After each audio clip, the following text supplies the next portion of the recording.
What's going on, guys? JSGC here, and we are here for another Manchester City match review, match reaction and match analysis as Manchester City pick up another 3 points, another 3 goals, another win for Manchester City. We're very much heading into that business end of the season now with City winning this game by 3-1 against Burnley in the Premier League at the Etihad Stadium. So, before I do crack on with this video, make sure, like always, if you are enjoying the content, do subscribe to my channel. Also, don't forget social media links. They're in the description if you want to go and follow me on my Twitter, Instagram and TikTok. Email also in the description too if you want to hit me up for any sponsorships for any videos or any general business inquiries. Also, don't forget to leave a thumbs up. 100 likes is the aim, and do get your thoughts in the comments below. So, on to this game for Manchester City. We'll start off by speaking about the lineups. How brilliant was it to see the return of John Stones, of Jeremy Doku, and Kevin De Bruyne as well, all getting their first starts in a while. Jeremy Doku first starting nearly a couple of months for Manchester City. Same can be said for John Stones as well. De Bruyne getting his first start for Manchester City of the season. And it was great to see all them players get 70 plus minutes for City. John Stones seeing out the game, Jeremy Doku as well. It was all good to see, and it very much was Manchester City, once we'd got ourselves in a position of 2-0 up, of City just going through the motions, and it was always going to be a game about fitness for Manchester City and ensuring that we've got the capabilities of putting in a strong performance and doing what's needed to be done to pick up the 3 points and coasting ever so slightly, which I don't think was the right approach, but I will speak more about that later in the video. So, Manchester City obviously went 1-0 up through Julian Alvarez. Matheus Nunes tries to go first time with a low pass, gets a second bite at the cherry, and that ball into the box for Julian Alvarez's first goal from Matheus Nunes was nothing short of sensational. And I want to sit down right now and I want to speak about Matheus Nunes because he got off to a little bit of a slow start for Manchester City. There were people that were saying some things about Matheus Nunes, that he wasn't of the quality that Manchester City are looking for. And since around November, December time, I've been impressed every time I've seen Matheus Nunes. I want to see more of Matheus Nunes. I think he's a rough diamond for Manchester City. I think he could be a shrewd bit of business that City have done if given the opportunity, because he is a creative player. He knows how to find assists, he knows how to cross the ball, he knows where the back of the net is. To me, he could be a complete midfielder, underutilised so far for Manchester City, and I was impressed with what I've seen here of Matheus Nunes in this game. He's a brilliant central midfielder. Him and Kovacic have really started to, over the last month or two, really embed themselves into this Manchester City squad. And I often say it takes at least 2 seasons for players to be confident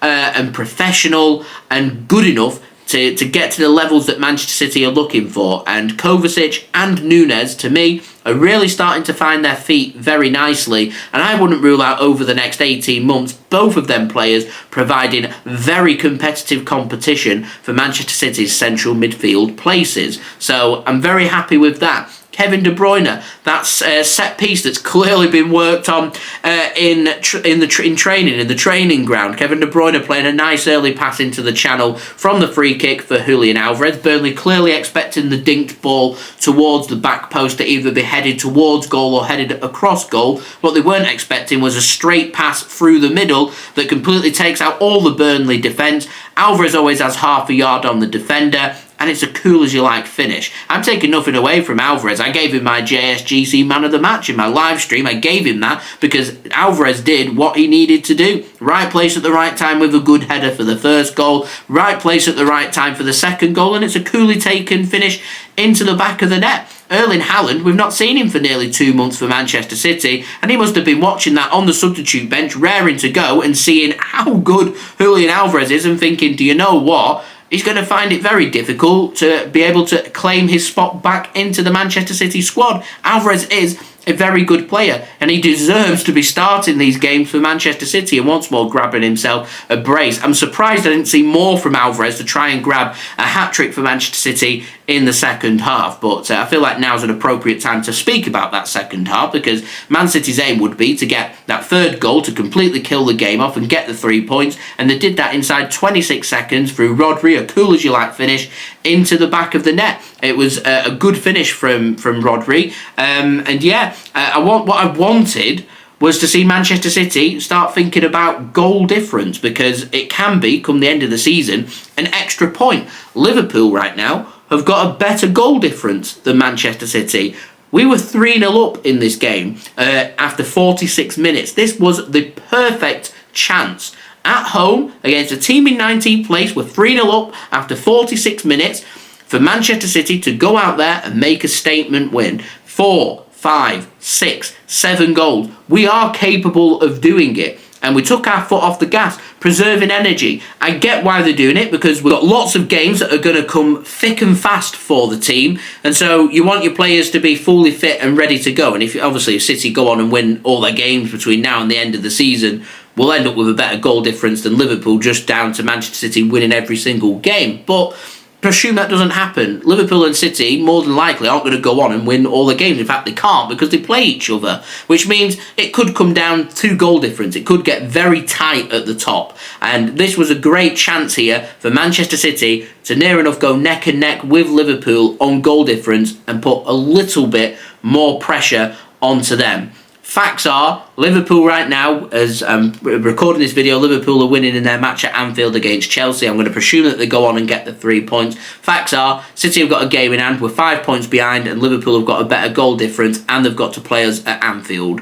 And you look at that and you could summarise and say, you feel like it's advantage Liverpool rather than Manchester City. I'm never going to rule out Manchester City, because I know what City can do and I know how good City can be. And to me, this was a great opportunity. It's the only critique I've got from this performance, is at 46 minutes Manchester City coasted through this game and didn't do enough for me to go out there and win by a bigger margin when they could have. And I really hope, come the end of the season, that this title race isn't decided on goal difference, and if it is, Man City end up being on the receiving end of not winning the Premier League trophy on goal difference. I really hope that that isn't the case, because I will be thinking about these games where you are 2-3 goals to the good, and you're not killing these games off and putting in and getting comprehensive results when they're there for the taking. I do want to say, kudos to Burnley. They stuck at it, defended really well at 3-0 down. So easy for them, 19th place, to just let their heads drop, and all of a sudden they're under pressure and they go on and lose this game 4-5, 6-0.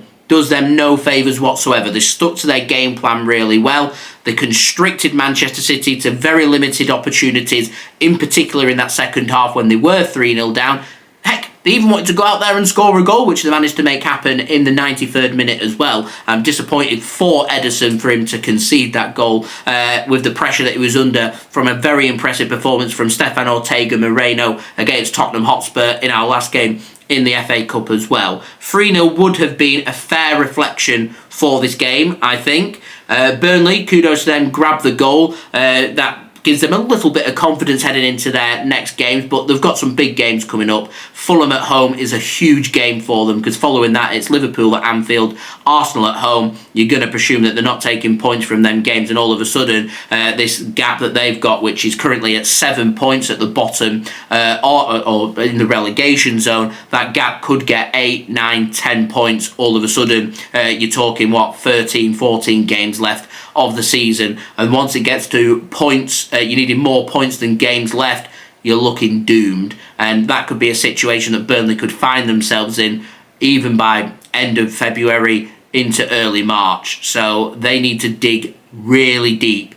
And at times I was impressed with what Burnley saw. They were a little bit too open, but Manchester City needed to be clinical. And for me, this showcase City do have the quality. They did enough to win this game. We've got the 3 points. We're good to go. We've got a big match against Brentford away from home on Monday night. Hopefully we can get a favour from Arsenal. Arsenal, they want to win the Premier League. They need to win that game at the Emirates Stadium on Sunday. So a huge game that we can watch and see what happens will become a 2-horse race. So big permutations coming up at the weekend, and that's what Manchester City have to try and deal with. We're at the business end of the season. It could take a big winning streak to go on there for City to make history and get that Premier League trophy 4 times in a row. It's very difficult, never been done before. There's a reason why it's difficult, because it's it is absolutely relentless. So the journey continues for Manchester City. We come out unscathed here, and hopefully we can have a good weekend.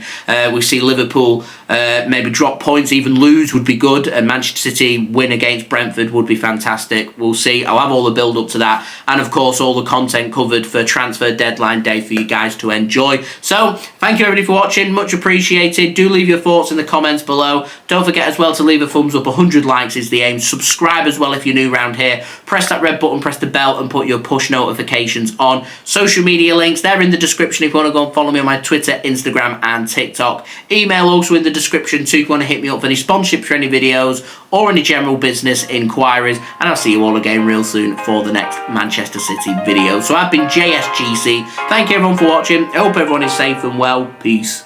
Ciao for now.